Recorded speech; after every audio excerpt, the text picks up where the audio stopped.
नमस्कार, मैं राखी Bhandari CCN news के इस बुलेटिन में आप सभी का स्वागत करती हूं। आइए नजर डालते हैं आज की हेडलाइंस पर। मुख्यमंत्री ने धान खरीदी की तारीख बढ़ाई। मुख्यमंत्री की अध्यक्षता में हुई कैबिनेट की अहम बैठक। गृह मंत्री विजय शर्मा ने पत्रकारों से विभिन्न अहम मुद्दों को लेकर चर्चा की। राजधानी में कमिश्नर रूल को फॉलो करने के लिए नगर निगम क्षेत्र में चलेगा अभियान। आइए शुरू करते हैं खबरों का सिलसिला। कथित शराब घोटाले मामले को लेकर 378 दिनों से जेल की हवा खा रहे पूर्व आबकारी मंत्री विधायक कवासी लखमा को आखिरकार सुप्रीम कोर्ट ने जमानत दे दी है। वह अब जमानत में बाहर आएंगे, जहां समर्थकों का हुजूम उनके स्वागत के लिए उमड़ पड़ा।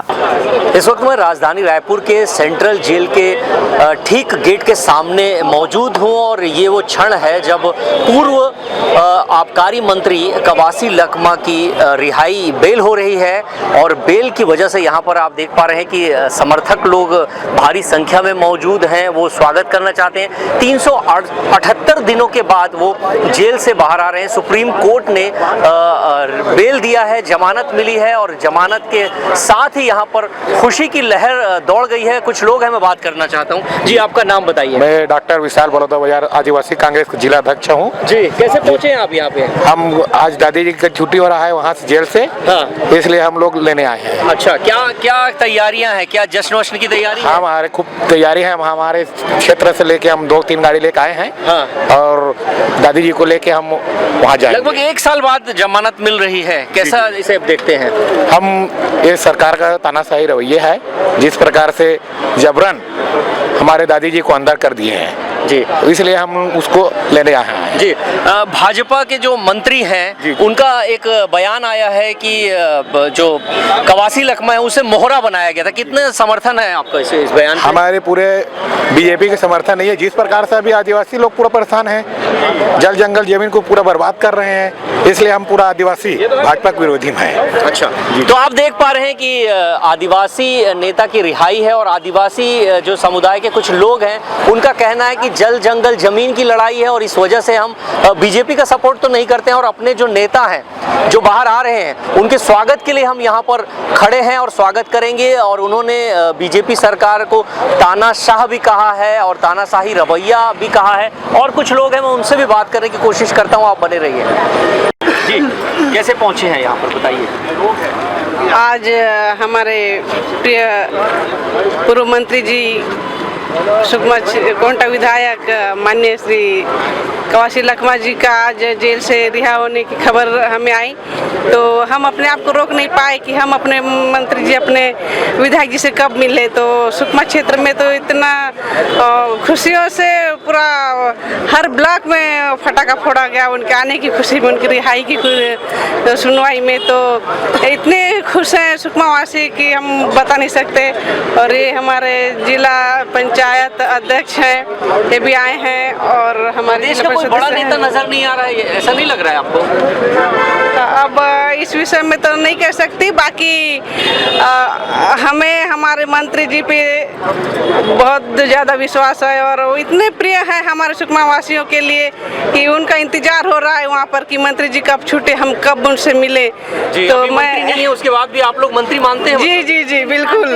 हमारे मंत्री जी अभी भी वही है, सुकमा जिला के जी, सबसे प्रिय है हमारे लिए। और हमारे क्षेत्र में कितने लोग आए हैं आप लोग? सुकमा से जिले से बहुत सारे लोग आए हैं, हर ब्लॉक से आए हैं जी। तो वहाँ यहाँ पे उन्हीं की भीड़ दिख रही है? नहीं, अभी तो आधे कोर्ट में हैं, आधे फूल लेने गए हैं, इधर उधर हैं अभी। अच्छा जी, बाकी सब इकट्ठा हुए हैं।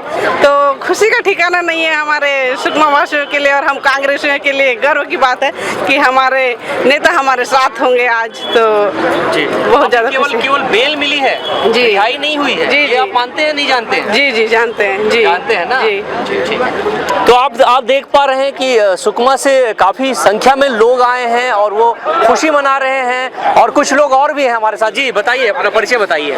मैं भरत देवांगन इंटक का जिलाध्यक्ष हूँ जी। अभी नवनियुक्त हुआ हूँ। मैं माननीय श्री कवासी लखमा जी के रिहाई के सिलसिले में आया हूँ उनका स्वागत करने के लिए। बेल मिली है, रिहाई नहीं है। आप देखिए आपका कहना भी गलत है, क्योंकि शुरुआत वहीं से होती है। जब तक आरोप सिद्ध न हो, जब तक किसी मैंने आरोप की बात नहीं की है, मैंने बेल की बात की है बस। जी बेल हुई है, ये हमारी बहुत बड़ी जीत है, ये हमारे कांग्रेस पार्टी की जीत है। और आज हमारे दादी हमारे पीछे सभी के समक्ष आएंगे, ये हमारे लिए बहुत खुशी और उत्साह का। स्वागत के लिए कौन कौन स्थानीय प्रदेश के नेता मौजूद रहेंगे, उसकी भी जानकारी दे दीजिए आप। प्रदेश के सभी नेता भी उपस्थित होंगे, समय पे सभी आएंगे। हमारे जिलाध्यक्ष महोदय लोग आए हैं, रायपुर शहर के जिला ग्रामीण पप्पू बंजारे भी आए हैं, और सभी बड़े नेता यहाँ पे आएंगे।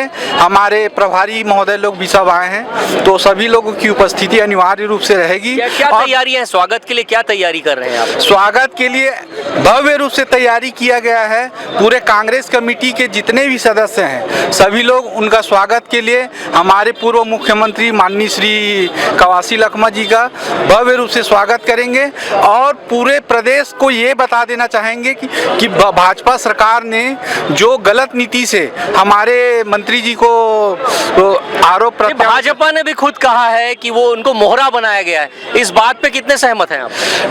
मोहरा बनाया गया, इसमें तो सच्चाई ही नहीं है, क्योंकि उनका जो आरोप था वो स्वयं गलत है। क्योंकि जब तक कोर्ट का अंतिम फैसला नहीं आ जाता, तब तक किसी को आरोप प्रत्यारोप करना बेकार है। और हमको पूरी तरह से उम्मीद है कि लास्ट में हमारे कानून व्यवस्था और हमारे उसमें हमारे मंत्री जी निर्दोष साबित होंगे। तो आप देख पा रहे हैं कि उत्साह का माहौल है, और पदाधिकारियों के साथ साथ आम जो नागरिक हैं, सुकमा से भी काफी लोग आए हुए हैं। अपने पूर्व मंत्री को वो अभी भी वर्तमान में मंत्री मानते हैं, चूंकि अभी वो विधायक हैं, और विधायक जी 378 दिनों के बाद बेल पर रिहा हो रहे हैं। अपने सहयोगी विशाल के साथ राजू दीवान, CCN न्यूज, रायपुर। उप मुख्यमंत्री विजय शर्मा द्वारा पत्रकारों से चर्चा के दौरान धान खरीदी में लापरवाही करने वालों पर सख्त रुख दिखाते हुए कहा कि निर्धारित मूल्य पर वास्तविक किसानों से धान खरीदी करने हेतु सरकार पूर्ण रूप से प्रतिबद्ध है। इस कार्य के लिए शासन द्वारा ऑनलाइन माध्यम को अपनाकर अधिक से अधिक पारदर्शिता एवं जवाबदेहिता सुनिश्चित करने का कार्य किया है। किसानों की सुविधा के लिए धान खरीदी की अवधि को भी बढ़ाने का कार्य हमारे संवेदनशील मुख्यमंत्री विष्णुदेव साय द्वारा किया गया है, ताकि हर वो किसान जिसका धान निर्धारित समय विधि में नहीं विक्रय हो पाया था, वह विक्रय कर सके। इसके लिए मैं मुख्यमंत्री का आभार व्यक्त करता हूं। शासन द्वारा नियमित रूप से धान खरीदी की मॉनिटरिंग के लिए हर स्तर पर कार्य किया गया है। इसके पश्चात भी कुछ स्थानों पर धान उपार्जन केंद्रों में लापरवाही सामने आई है, जिस पर शासन द्वारा सख्त रुख अपनाते हुए कठोर कार्रवाई की जा रही है। पत्रकारों के प्रश्नों का उत्तर देते हुए उप मुख्यमंत्री विजय शर्मा ने कवर्धा में संग्रहण केंद्र में धान की कमी के मामले पर प्रकाश डालते हुए कहा कि शासन किसानों का हित सुरक्षित करने के लिए पूर्ण रूप से प्रतिबद्ध है। इस मामले में जिस अधिकारी द्वारा लापरवाही की गई है, उन सभी के विरुद्ध कठोर कार्रवाई की जा रही है। मुख्यमंत्री जी अनवरत इस बात को जानते हैं, समझते हैं। बहुत सारी कार्यवाहियां इस बार इसलिए भी हुई हैं जो धान की खरीदी की प्रक्रिया में गलत करते रहते हैं उन लोगों पर। अभी 2 दिन बढ़ा है। मुख्यमंत्री जी संवेदनशील है और वो निर्णय पूरी ही बात का करेंगे। मुझे नहीं लगता है कि किसी भी किसान को कोई भी परेशानी शेष रह जाएगी। लेकिन श्रेय ले रहे हैं सर, ये श्रेय लेने की बात कर रहे हैं। मैं फिर से एक बार कहना चाहता हूं कि कांग्रेस का जनता के साथ कोई लेन देन नहीं है। अपने मसलों पर वो आगे रहती है, अपने मसलों पर सोचते रहती है। किसानों के धान की खरीदी के संदर्भ में मुख्यमंत्री जी संवेदनशील हैं। किसी किसान को कोई परेशानी नहीं होगी, इसको माननीय मुख्यमंत्री जी ने स्पष्ट निर्देश कर दिया है। CCN न्यूज के लिए ब्यूरो रिपोर्ट। राजधानी रायपुर के नगर निगम क्षेत्र में कमिश्नर रूल लागू किया गया है, जिसमें 21 थाना क्षेत्र में कमिश्नर रूल को लागू किया गया है। पुलिस मुख्य रूप से अपराध और सामाजिक अपराध को रोकने की दिशा में काम कर रही है, जिसे लेकर अब नगर निगम में रहने वाले लोगों को जागरूक किया जा रहा है। पुलिस ने सभी प्रदेशवासियों से अपील की है कि असामाजिक तत्वों के खिलाफ उनका भी दायित्व है और हर एक अपराध को अपराध होने से पहले रोका जा सकता है पुलिस को सूचना देकर। पुलिस सूचना देने वाले के नाम को गुप्त रखेगी और यथावत उन्हें इनाम भी दिया जाएगा। पुलिस कमिश्नर के आदेश के बाद लगातार राजधानी रायपुर में जन जागरूकता अभियान चलाया जा रहा है। इसी कड़ी में तेलीबांधा क्षेत्र के कॉलोनी से इस अभियान की शुरुआत हुई। विदेशी नागरिकों का जो सूची होता है वो इमिग्रेशन डिपार्टमेंट से हमारे डीएसबी ब्रांच को मिलता है, जिसमें उनका पूरा एक डाटा हम लोग इकट्ठा करते हैं। उसमें कंटिन्यूस मॉनिटरिंग टाइप का तो मैं नहीं बोल पाऊँगा, क्योंकि किसी को भी विदेश नागरिक को इंडिया आने में या छत्तीसगढ़ आने में कोई ऐसे रोक तो नहीं है, तो वो आ सकते हैं।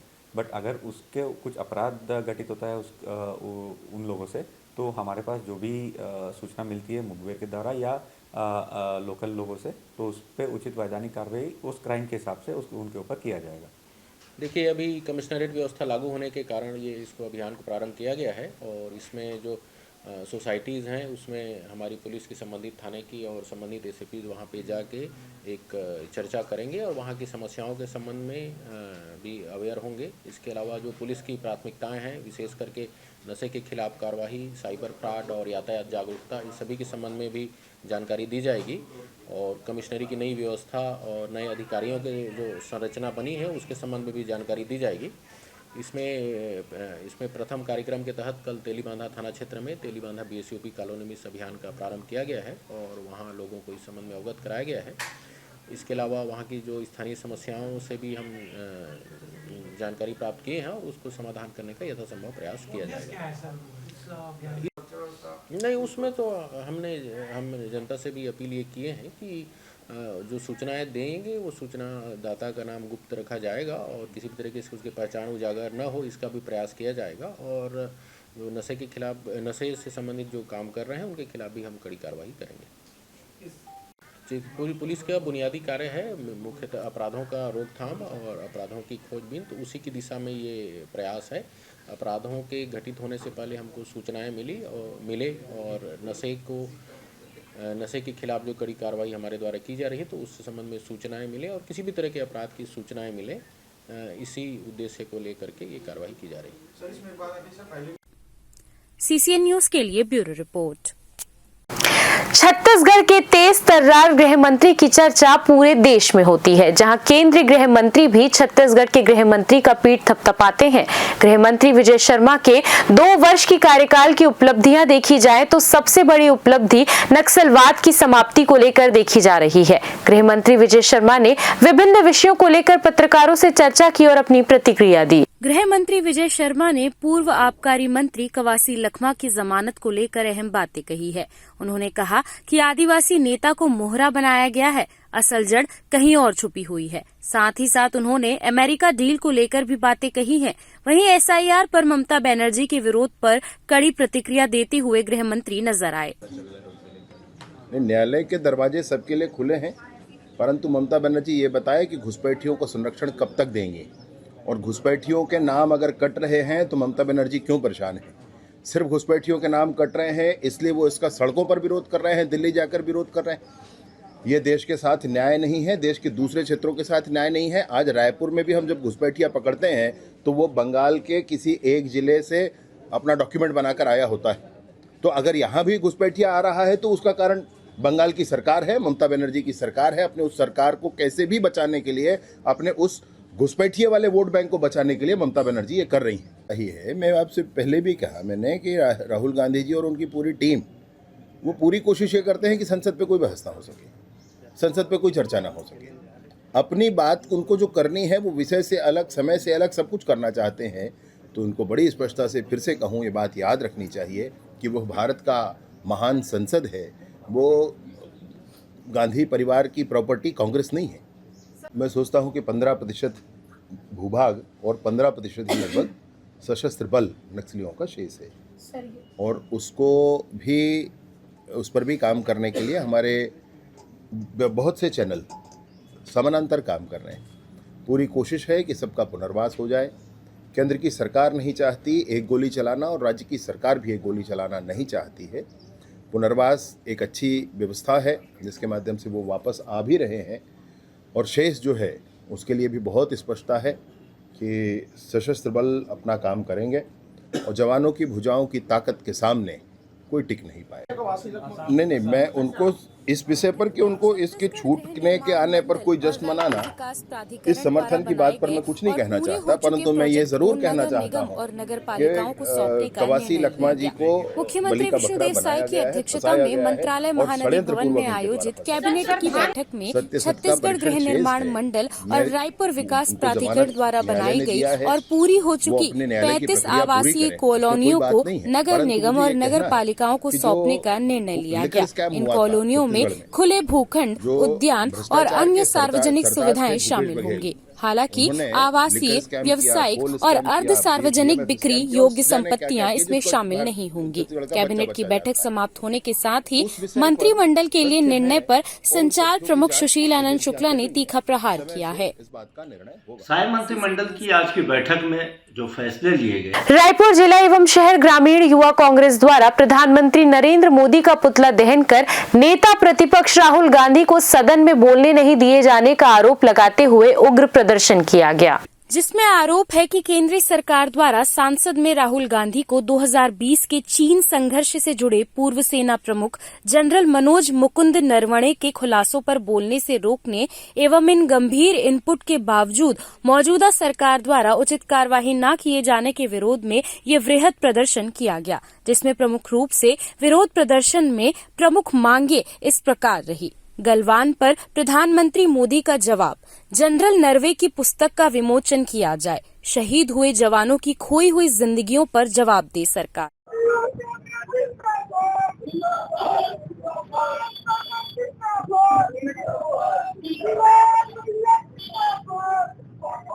देश की संसद में नेता प्रतिपक्ष राहुल गांधी जी को बोलने से रोका जाता है। जब वो किसी किताब को कोट करते हुए सच्चाई बताने का प्रयास करते हैं देश की सुरक्षा से जुड़ा हुआ, तो वो सुरक्षा को वो लोग राहुल जी को बोलने नहीं दिया जाता है। ऐसे क्या है उस किताब का सच जो देश के सामने नरेंद्र मोदी जी छुपाना चाहते हैं, केंद्र सरकार छुपाना चाहती है। उसी से मुद्दे को लेकर आज हम लोगों ने आज नरेंद्र मोदी का पुतला दहन किया है और गलवान का सच जो छुपाया जा रहा है, चीन के सामने सेंटर होने की बात कही जा रही है, देश की सुरक्षा की बात हो रही है और देश के मुद्दे पर भी बोलने नहीं दिया रहे हैं। ये तमाम मुद्दों को लेकर आज हम लोगों ने यहाँ पर आंदोलन किया है, पुतला दहन किया। जब तक उस गलवान का सच चीन के सामने क्या हुआ, नरेंद्र मोदी ने किया क्या नहीं किया है, इसके खिलाफ हम लोग आज यहाँ पर आंदोलन किया और आंदोलन जारी रहेगा। राहुल जी को संसद में बोलने नहीं दिया जाएगा। सीसीएन न्यूज के लिए ब्यूरो रिपोर्ट। छत्तीसगढ़ सरकार की आज हुई कैबिनेट की बैठक में वित्तीय वर्ष 2025-26 के मुख्य बजट में पुलिस मुख्यालय के विशेष शाखा अंतर्गत स्पेशल ऑपरेशन ग्रुप के गठन के लिए प्रावधानित 44 नवीन पदों की स्वीकृति प्रदान की गई। एसओजी का काम किसी भी बड़ी या अचानक हुई घटना में तुरंत मौके पर पहुंचकर हालात को संभालना और आतंकी हमला या गंभीर खतरे को जल्दी खत्म करना होगा। एसओजी एक खास तरह की प्रशिक्षित टीम होगी जिसे ऐसे खतरनाक कामों के लिए तैयार किया जाता है। बैठक में छत्तीसगढ़ गृह निर्माण मंडल और रायपुर विकास प्राधिकरण द्वारा बनाए गए और पूरे हो चुके प्रोजेक्ट को नगर निगम और नगर पालिकाओं को सौंपने का निर्णय लिया गया। मुख्यमंत्री विष्णुदेव साय की अध्यक्षता में मंत्रालय महानदी भवन में आयोजित कैबिनेट की बैठक में छत्तीसगढ़ गृह निर्माण मंडल और रायपुर विकास प्राधिकरण द्वारा बनाई गई और पूरी हो चुकी 35 आवासीय कॉलोनियों को नगर निगम और नगर पालिकाओं को सौंपने का निर्णय लिया गया। इन कॉलोनियों में खुले भूखंड, उद्यान और अन्य सार्वजनिक सुविधाएं शामिल होंगी। हालांकि आवासीय, व्यावसायिक और अर्ध सार्वजनिक बिक्री योग्य संपत्तियां इसमें शामिल नहीं होंगी। कैबिनेट की बैठक समाप्त होने के साथ ही मंत्रिमंडल के लिए निर्णय पर संचार प्रमुख सुशील आनंद शुक्ला ने तीखा प्रहार किया है। साय मंत्रिमंडल की आज की बैठक में जो फैसले लिए गए, वो फैसले इस बात की स्वीकारोक्ति है कि सरकार अपने काम में असफल साबित हो रही है। दूसरी बात, सरकार सिर्फ निजी कंपनियों के हितों के लिए फैसले ले रही है। सरकार ने फैसला लिया है कि छत्तीसगढ़ में अब नारकोटिक टास्क फोर्स का गठन किया जाएगा। मतलब पिछले 2 साल में जो छत्तीसगढ़ में नशे का कारोबार फैला फूला है, उसे रोक पाने में छत्तीसगढ़ सरकार की पुलिस और आबकारी विभाग नाकाम साबित हुए। इसीलिए नारकोटिक्स के टास्क फोर्स के गठन की कवायद की जा रही है। इसके साथ ही इसके पहले भी सरकार ने अपनी अक्षमता छुपाने के लिए राजधानी में पुलिस कमिश्नरी प्रणाली लागू किया था। उसके बाद भी अपराध नहीं रुके हैं। अब नया टास्क फोर्स गठन करने जा रहे हैं। नवाचार और स्टार्टअप प्रोत्साहन नीति के तहत सरकार ने जो फैसला लिया है उसमें छत्तीसगढ़ के युवाओं की उपेक्षा की गई है। इसमें स्टार्टअप में छत्तीसगढ़ की प्रतिभाओं को पहली प्राथमिकता की बात होनी थी, लेकिन पहली प्राथमिकता शब्द का कहीं कोई उल्लेख नहीं है। इसके कारण छत्तीसगढ़ के युवा निराश हुए हैं। इसके साथ ही दूरस्थ क्षेत्रों में मोबाइल लगाने की बात मंत्रिमंडल ने किया है। मोबाइल टावर लगाने की बात, मोबाइल टावर लगाएंगे उसका निजी कंपनियों को दे देंगे। तो निजी कंपनियों को फ़ायदा पहुंचाने के लिए सरकार दूरस्थ क्षेत्रों में मोबाइल टावर लगाने जा रही है। निजी कंपनियों को टावर लगाने में सरकार सहयोग करे, टावर लगाने के लिए उनको अनुमति देने में सहयोग करे, सहमति देने में सहयोग करे, उनको सुरक्षा प्रदान करे। सरकार खुद टावर लगाएगी। इसके पहले भी रमन सरकार ने यही किया था, टावर लगाया था और उसको जियो को दे दिया था। कुल मिलाकर ये निजी उद्योगपतियों को फ़ायदा पहुंचाने के लिए मंत्रिमंडल ने फैसला लिया। इसके अलावा छत्तीसगढ़ क्लाउड फर्स्ट नीति में भी जो एक ग्लोबल प्रतिस्पर्धा थी उसको समाप्त कर दी। किसी एक कंपनी को फ़ायदा पहुंचाने के लिए छत्तीसगढ़ क्लाउड फर्स्ट नीति बनाई गई है। कुल मिला के आज मंत्रिमंडल का जो फैसला आया है वह छत्तीसगढ़ की जनता को निराश करने वाला है। 30 से अधिक हाउसिंग बोर्ड की और विकास प्राधिकरण की कॉलोनियों को नगर निगम को सौंपा जाएगा। नगर निगम जो पहले से कॉलोनियाँ हैं वहाँ पे तो मूलभूत सुविधाएं उपलब्ध नहीं करा पा रही है, तो नई कॉलोनियाँ जो उसको सौंपे जाएगी उसके लिए क्या इंफ्रास्ट्रक्चर होगा, उसके लिए सरकार की तरफ से क्या विशेष सहायता स्थानीय निकाय को दिया जाए। आज कैबिनेट की बैठक मुख्यमंत्री माननीय विष्णुदेव साय जी की अध्यक्षता में आयोजित की गई। बैठक में अनेक महत्वपूर्ण निर्णय आज लिए गए हैं, जिनमें से मादक पदार्थों के रोकथाम की दिशा में एक बहुत बड़ा निर्णय लेते हुए प्रदेश के 10 जिलों में जिला स्तरीय एंटी नारकोटिक्स टास्क फोर्स के गठन हेतु वित्तीय वर्ष 2025-26 के मुख्य बजट में प्रावधानित 100 नवीन पदों की स्वीकृति प्रदान की गई, जिसमें रायपुर, महासमुंद, बिलासपुर, दुर्ग, बस्तर, सरगुजा, कबीरधाम, जसपुर, राजनांदगांव एवं कोरबा जिला शामिल है। मंत्रिपरिषद की बैठक में एक और महत्वपूर्ण निर्णय के अंतर्गत वित्तीय वर्ष 2025-26 के मुख्य बजट में पुलिस मुख्यालय के विशेष शाखा अंतर्गत स्पेशल ऑपरेशन ग्रुप के गठन के लिए प्रावधानित 44 नवीन पदों की स्वीकृति प्रदान की गई। यह स्पेशल ऑपरेशन ग्रुप का काम किसी भी बड़ी या अचानक हुई घटना में तुरंत मौके पर पहुंचकर हालात को संभालना और आतंकी हमला या गंभीर खतरे को जल्द खत्म करना होता है। स्पेशल ऑपरेशन ग्रुप एक खास तरह की प्रशिक्षित टीम होती है, जिसे ऐसे खतरनाक कामों के लिए तैयार किया जाता है। मंत्रिपरिषद द्वारा आज के बैठक में राज्य के विभिन्न एयरपोर्ट और हवाई पट्टियों में उड़ान प्रशिक्षण संस्थान एफटीओ की स्थापना का महत्वपूर्ण निर्णय लिया गया।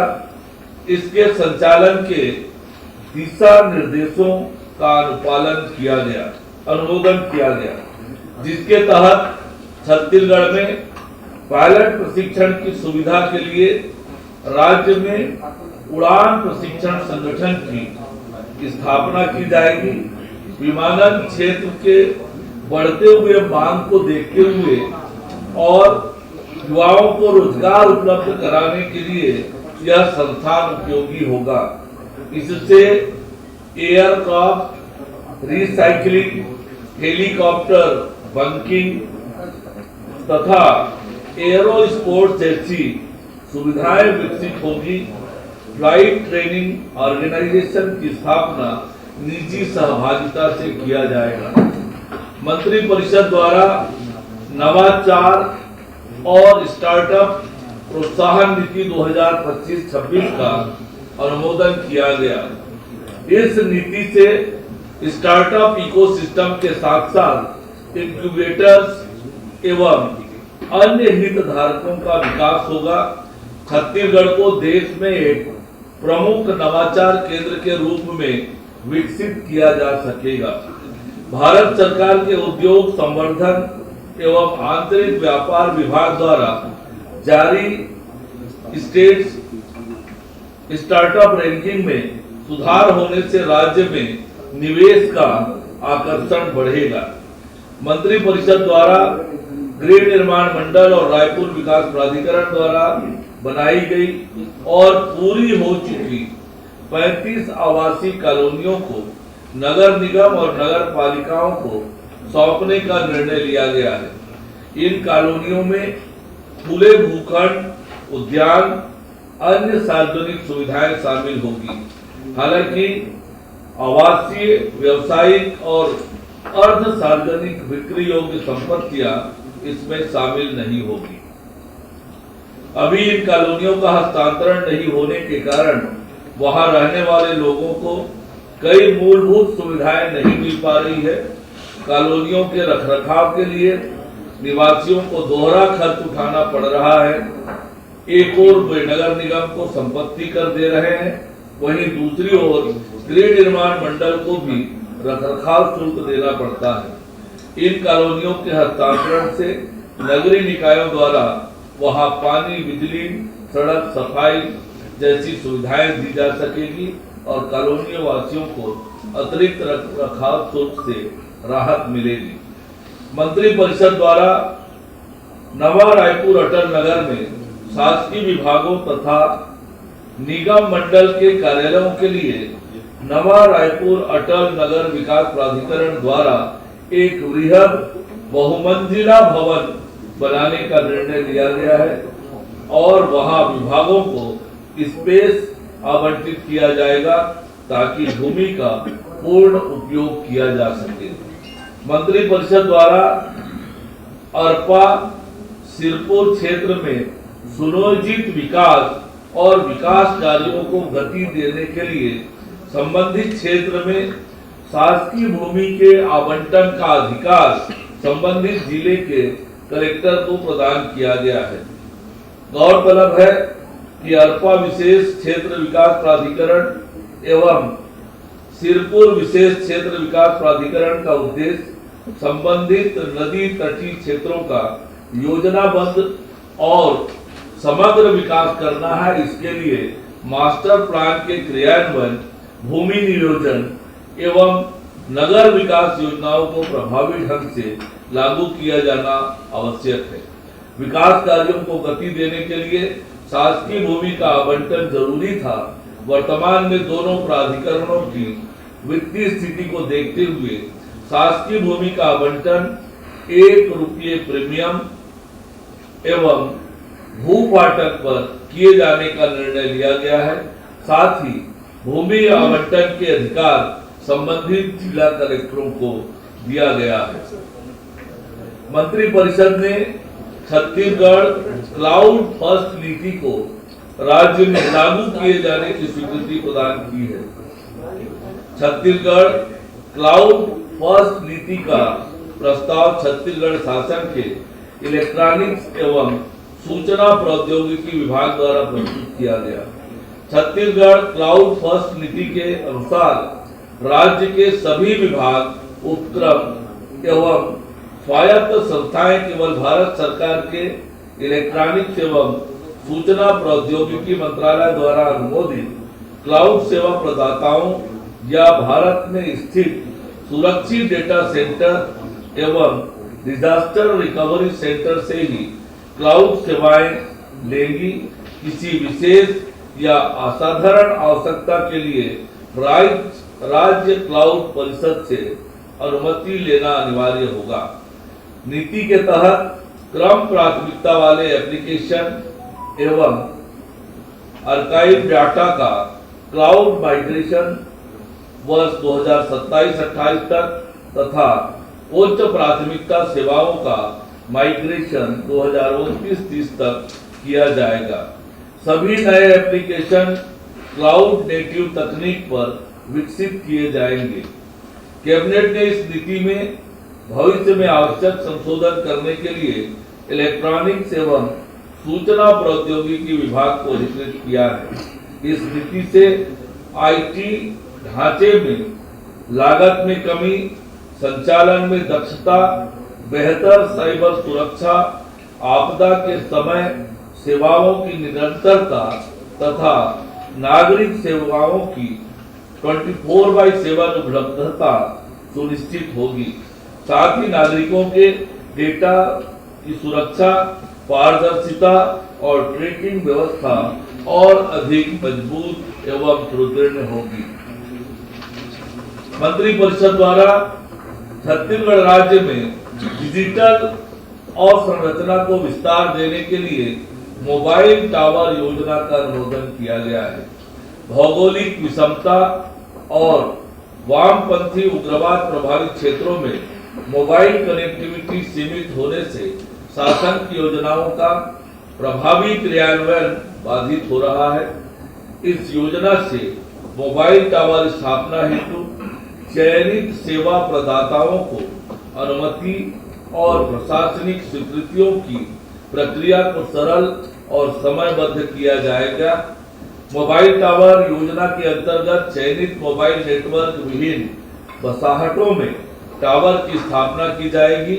डिजिटल कनेक्टिविटी से ग्रामीण अर्थव्यवस्था को गति मिलेगी, ई गवर्नेंस सेवाओं का विस्तार होगा, सामाजिक आर्थिक विकास को बढ़ावा मिलेगा। योजना से सुरक्षा व्यवस्था में भी सुधार होगा। विशेषकर वामपंथी उग्रवाद से प्रभावित क्षेत्रों में संचार सुविधा उपलब्ध होने से प्रशासनिक कार्य में पारदर्शिता और दक्षता आएगी। मोबाइल टावर योजना के लागू होने से सार्वजनिक वितरण प्रणाली, प्रत्यक्ष लाभ अंतरण, स्वास्थ्य सेवाएं, शिक्षा, आपातकालीन डायल 112 जैसी योजनाओं की पहुंच दूरस्थ इलाकों के नागरिकों तक सुगमता से होगी। सीसीएन न्यूज के लिए ब्यूरो रिपोर्ट। 12 राज्यों में चल रहे एसआईआर की प्रक्रिया को लेकर छत्तीसगढ़ में आम आदमी पार्टी ने राज्य सरकार पर गंभीर आरोप लगाते हुए फॉर्म 7 भरे जा रहे फॉर्म को लेकर सवाल उठाए हैं। आम आदमी पार्टी ने भारतीय जनता पार्टी और निर्वाचन आयोग पर गंभीर आरोप लगाए हैं। आम आदमी पार्टी का आरोप है कि एसआईआर में जानबूझकर गड़बड़ी की जा रही है और मुस्लिम समुदाय एसटी, एससी को टारगेट किया जा रहा है। चुनाव आयोग एसआईआर के बहाने एनआरसी और सीए लाने की तैयारी में है, जिसे लेकर आम आदमी पार्टी ने अपना विरोध दर्ज कराया है और आगे कहा है कि यूं ही गड़बड़ी चलती रही तो सड़क से लेकर सदन तक आंदोलन होगा। जो छत्तीसगढ़ प्रदेश में एसआईआर की प्रक्रिया चल रही है, वो एसआईआर की प्रक्रिया जो है वो संदिग्ध है और एक षड्यंत्र के तौर पर नजर आ रही है। फॉर्म 7 जो भरा जा रहा है, वो फॉर्म 7 भरने वाला व्यक्ति जो है वो कोई अज्ञात व्यक्ति है जिसके नाम से भरा जा रहा है। उसको मालूम भी नहीं कि मेरे नाम से फॉर्म 7 भर के किसी के मतदान का जो अधिकार है उसको छीना जा रहा है। तो आज हम लोगों ने ये प्रेस कॉन्फ्रेंस के माध्यम से पूरे प्रदेश की जनता को हम बताना चाहते हैं कि आप लोग जाग जाइए और सरकार के खिलाफ खड़े हो जाइए। ये आपके लोकतांत्रिक अधिकार, जो आपके संवैधानिक अधिकार है, उसको छीनने का एक षड्यंत्र जो बीजेपी और केंद्र पावर का चल रहा है, उसके विरुद्ध खड़ा होना पड़ेगा हमें और इसको रोकना पड़ेगा। और मैं चुनाव आयोग से भी अनुरोध करता हूं कि फॉर्म 7 जितने भरे गए हैं, ये फॉर्म जो है वो अधूरे और पूरे नियम के तहत नहीं भरे गए हैं। इसको तुरंत रोका जाए इस पे, और जिन्होंने भरा है जिनके नाम से उसकी वास्तविक पहचान की जाए और अगर वो गलत भरे हैं तो उसके ऊपर कार्रवाई की जाए। जी, इसी विषय को लेकर गृह मंत्री का बयान आया है कि पश्चिम बंगाल में एसआईआर का विरोध हो रहा है और ममता बनर्जी जो है वो उसका विरोध कर रही है। गृह मंत्री का सवाल ये है कि यहाँ भी जितने भी एसआईआर में संदिग्ध पाए जा रहे हैं वो बांग्लादेशी लोग हैं जो बांग्लादेश का आधार कार्ड लेकर आ रहे हैं और यहाँ पर वो एसआईआर पे खड़े नहीं उतर रहे हैं। देखिए, अगर आप प्रक्रिया भी समझेंगे तो प्रक्रिया में उन्होंने क्या क्या बोला है, एक नियम पे समझिएगा। 2003 में अगर उनका नाम नहीं है तो उनको नोटिस दिया जा रहा है। आप प्रैक्टिकली समझ सकते हैं कि कई सारे साथियों के, हमारे यहाँ वोटर्स के वो उम्र है जो 2003 में उन्होंने नहीं डाला होगा, तो वो अगर दस्तावेज कहाँ से लाए?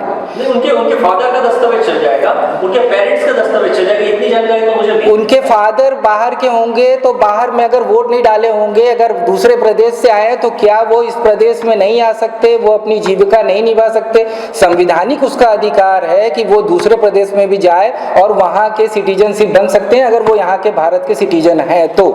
जी।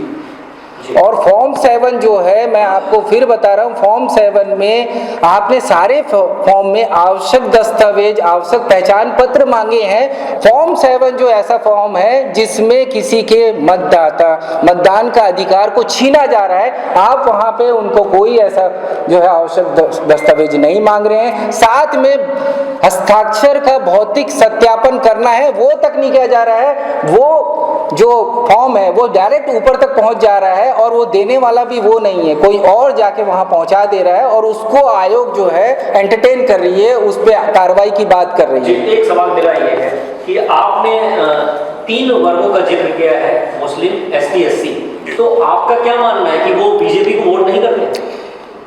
बीजेपी को वोट करने वाले की बात अलग है। सबसे पहले ये लोग CAA-NRC को जो है वो इनडायरेक्टली ये SIR के थ्रू इम्प्लीमेंट करने की कोशिश है सरकार की। ऐसी कोई बातें तो प्रैक्टिकल रूप से आई नहीं है। ऐसी इसलिए बातें प्रैक्टिकल से रूप से आ रही है क्योंकि जब जिनका दावा आपत्ति में नाम आ रहा है, जिनकी यहाँ की पॉपुलेशन, जनसंख्या अगर 2%, 2.5% है और 95% नाम उनके हैं, तो इससे स्पष्ट समझ में आता है कि CAA-NRC की प्रक्रिया को SIR के माध्यम से चुनाव आयोग के माध्यम से सरकार कराना चाह रही है। आगे आपका क्या कहना है? आगे हमने कल जो है यहाँ पे मुख्य चुनाव पदाधिकारी से मुलाकात किए थे, निर्वाचन पदाधिकारी से, उनसे बात किए थे। उन्होंने बोला था इसको हम सॉल्व करेंगे, लेकिन अगर ये समय सॉल्व नहीं करते हैं, जल्द इसमें कुछ इम्पोर्टेंट स्टेप नहीं लिया जाता है तो हम उग्र आंदोलन करेंगे। पूरे प्रदेश भर में, पूरे जिले में एक उग्र आंदोलन होगा जिसके लिए आयोग और सरकार जिम्मेदार होगी। CCN न्यूज के लिए ब्यूरो रिपोर्ट।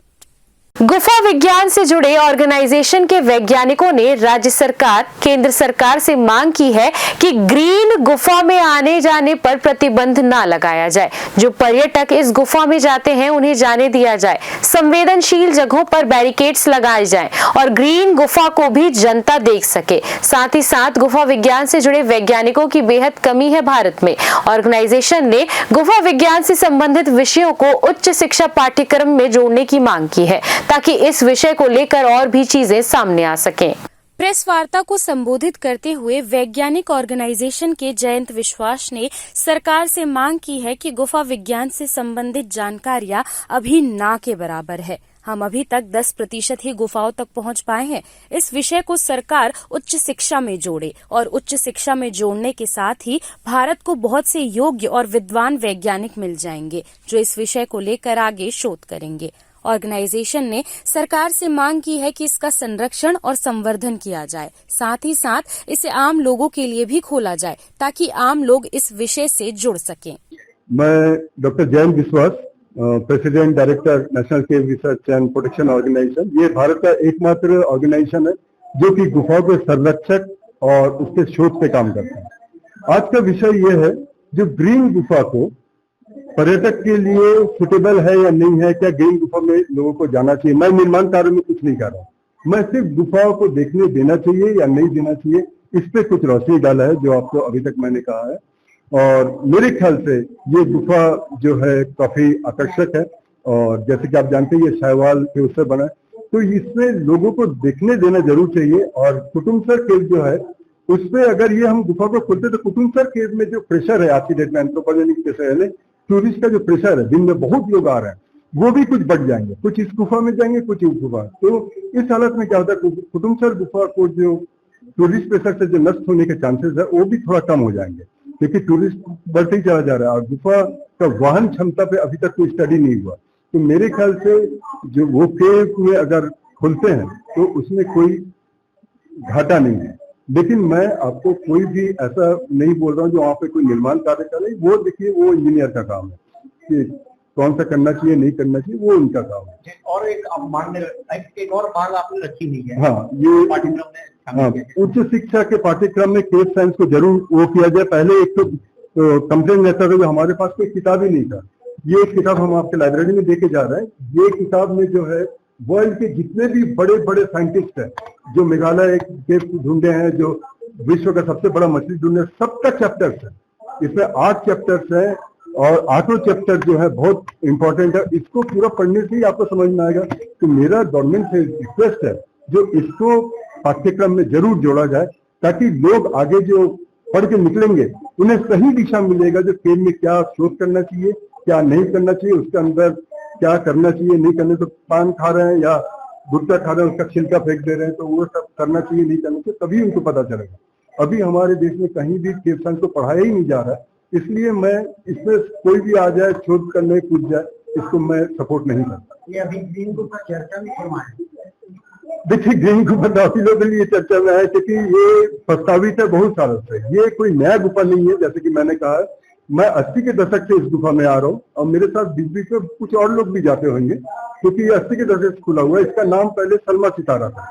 जो भी इसे खोजा है 60 के दशक में या 70 के दशक में, उसने पीछे लिख के भी रखा है सलमा सितारा, क्योंकि इस गुफा में बरसात के समय जब छींटे पड़ते हैं, बरसात के बूंदे, और उसके बाद जब धूप पड़ता है तो ये झिलमिल झिलमिल करता रहता है। तो शायद इसीलिए इसका नाम सलमा सितारा है।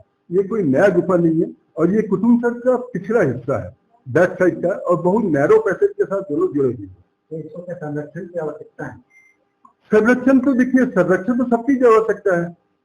संरक्षण मतलब आप एक दिशा निर्देश के साथ ही देखेंगे। आप जाके कोई भी इसको पकड़ रहा है ग्रीन पोर्शन, तो इसमें तो हम अलाउ कर ही नहीं सकते। आप दूर से बिल्कुल देखिए। पर्टिकुलर जो एरिया जो नैरो एरिया, हाँ, वो अंदर किसी को जाने नहीं दिया ना, कोई जाता है। देखिए, वो 10 मीटर अंदर जाने के बाद मात्र 10 मीटर का केस है। तो आप कम से कम, जैसे कि मैंने इस फोटो में दिया है, आप लोगों को मैं व्हाट्सएप में दे दूं, आगे बैरिकेड लगा दे सकते हैं, वहीं से देख के वापस हो जाती है। और क्योंकि इसका सिराना इतना बड़ा है, 10 मीटर का चौड़ा सिराना है, तो अंदर कोई कंटामिनेशन, माइक्रोबियल कंटामिनेशन के चांसेस बहुत कम है, क्योंकि बंद गुफा नहीं है। सीसीएन न्यूज के लिए ब्यूरो रिपोर्ट।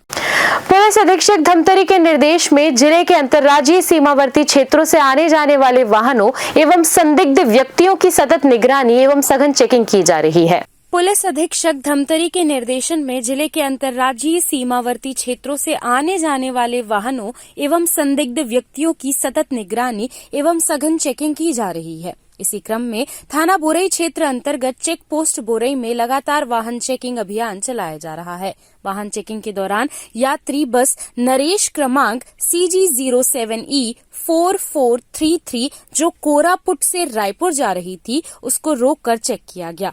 बस में लोअर बर्थ क्रमांक 23 एवं 24 में बैठी 2 महिलाएं संदिग्ध अवस्था में पाई गई, जिनके पास 3 ट्रॉली बैग रखे हुए थे। संदेह होने पर दोनों महिलाओं को बस से उतारकर उनके ट्रॉली बैग की तलाशी ली गई। तलाशी के दौरान 3 सूटकेस में कुल 8 बंडलों में रखा मादक पदार्थ गांजा बरामद हुआ।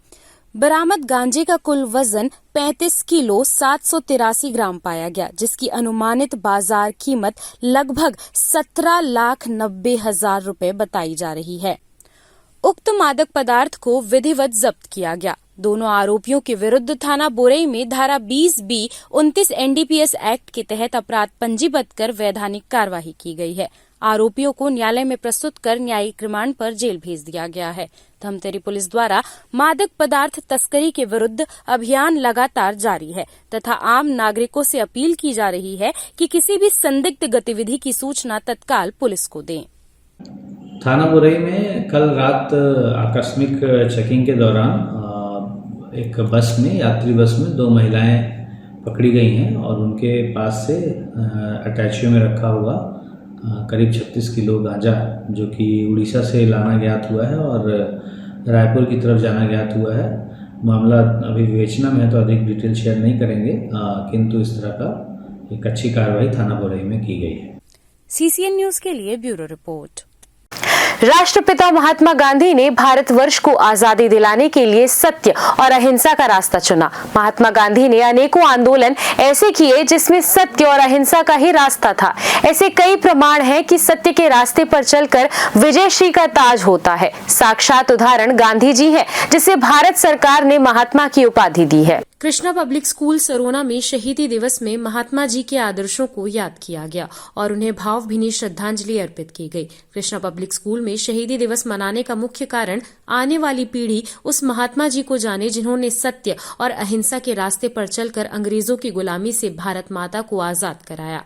उन्हें महात्मा की उपाधि क्यों मिली और वह भारत भूमि के लिए क्या करके गए हैं, इन सब विषय को लेकर श्रद्धांजलि सभा का आयोजन किया और स्कूली बच्चों ने बढ़ चढ़कर हिस्सा लिया।